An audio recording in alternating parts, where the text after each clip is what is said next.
En France, depuis le 7 octobre, on constate une incohérence entre les positions du gouvernement, les médias et le système judiciaire lorsqu'il s'agit de propos tenus à l'encontre des Palestiniens d'une part et d'Israël ou de ses représentants de l'autre. Sur les réseaux sociaux, de nombreux internautes dénoncent un deux poids deux mesures manifeste et réclament une égalité de traitement, qu'il s'agisse des uns ou des autres. Alors que l'humoriste Guillaume Meurice a été condamné pour des propos visant le Premier ministre israélien Netanyahou, l'essayiste et enseignante française Barbara Lefebvre avait déclaré jeudi 20 février sur la chaîne i24 News soutenir le plan Trump pour faire de Gaza une zone vierge. Chroniqueuse participant régulièrement à l'émission de débat Les Grandes Gueules de RMC, elle a été rappelée à l'ordre par la direction, mais aucune poursuite judiciaire n'a été enclenchée. D'autres individus comme Meir Habib ou Nili Kupfer-Naouri, qui ont tenu des propos relevant de l'apologie du génocide, n'ont à ce jour eux aussi, malgré des signalements à l'Arcom et à la justice, jamais été inquiétés. Le député LFI Thomas Porte avait déjà fait un signalement sur Nili Kupfer-Naouri, mais à ce jour, elle ne fait l'objet d'aucune sanction. De même, des individus pro-palestiniens sur les réseaux sociaux sont régulièrement condamnés pour avoir affiché leur soutien à la Palestine, tandis que des personnalités publiques ou politiques, dont les propos peuvent causer de réels troubles à l'ordre public,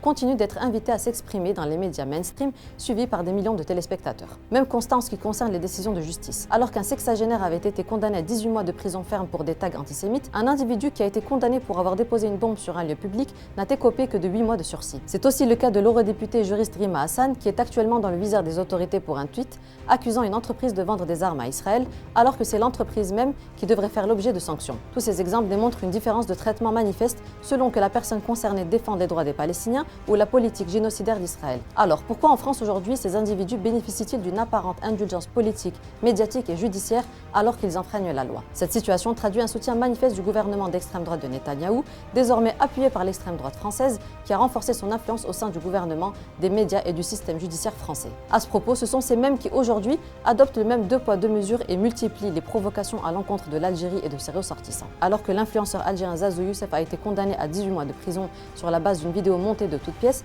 Louis Sarkozy, fils de l'ancien président français qui a affirmé qu'il brûlerait l'ambassade d'Algérie, n'a toujours pas été inquiété par la justice malgré un signalement d'SOS Racisme. La question qui se pose aujourd'hui est jusqu'à quand cette partialité perdurera-t-elle? Dites-nous en commentaire ce que vous avez pensé de ces situations et en attendant, à bientôt sur Nouvelle Web.